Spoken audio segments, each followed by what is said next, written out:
When Joe Biden ran last year in 2020, um, at the heart of his 2020 presidential campaign was a single word, and it was called competence. After 4 years of Donald Trump's incompetence in, well, basically everything, the Biden argument was that the country badly needed a steady hand on the tiller, someone who had been there and done that, someone who didn't need training to do the job, someone who was exactly opposite of the guy that was currently squatting in the White House, and it worked. Rather than see Biden's age, even though he's 78 years old, as a negative, plenty of voters believed his decades of experience were what the country needed in the post-Trump era. Knowing how the federal bureaucracy worked mattered, so did having good relationships with the world leaders, and having seen everything there was to see on both the domestic and foreign policy fronts.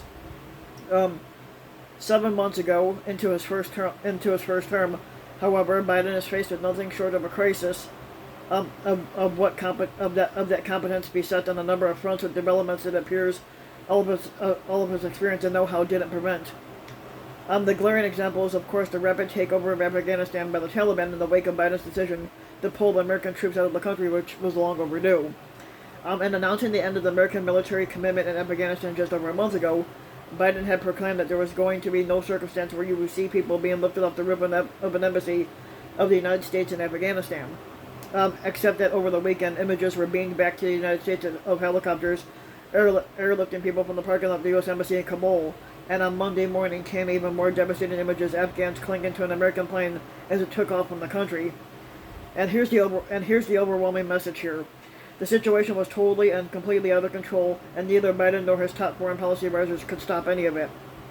And while the crisis in Afghanistan is front and center in this re-examining of Biden's competence argument, it's far from the only data point in that particular conversation. But remember, back in May, Biden announced that the CDC had said vaccinated people no longer needed to wear masks indoors, a development he described as a great milestone. But just 2 months later, in July, however, Biden was forced to walk back those comments amid a surge in cases caused by the Delta variant. And while Biden was congratulating himself and the country this spring on the number of people who have been vaccinated against COVID-19, his administration came up short of its often stated goal of 70% of eligible adults with at least one shot of vaccine by July 4th. And to be fucking clear, the rise of the Delta variant, that's fueled by the still unvaccinated and by the many Republican governors refusing to follow guidance to mitigate the continued spread, can't be laid entirely, it cannot be laid entirely or even mostly at Biden's feet, because the Republicans are the ones that are not getting vaccinated like they should be. But there's no question that there's no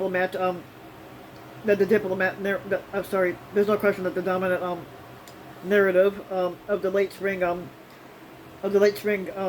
the Biden administration's competent management of a nationwide vaccine program and the retreat of the virus, and has taken a major hit. Then there is the border. There's been plenty of arrests of those attempting to cross illegally at the U.S. southern border, and it hit a 2-decade high last month. Alejandro Mayorkas, who's the head of the Department of the Homeland Security, admitted late last week that the U.S. is facing a serious challenge at the border.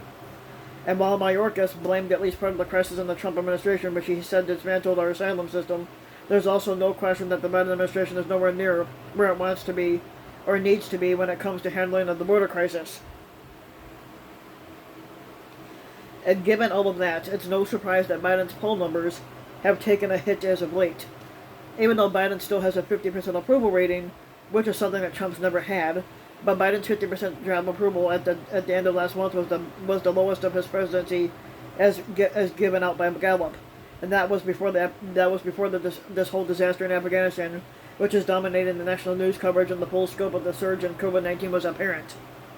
Biden's promise to the American people was that his years in public life had best prepared him to avoid the chaos that defined the Trump era, but at this current moment, chaos is winning over competence, and that is a major problem for Biden and his administration. So if you like the video, give the video a like and subscribe to my channel, RBW King, and also hit the notification bell so that you'll be notified when the new video comes out, and thanks for listening.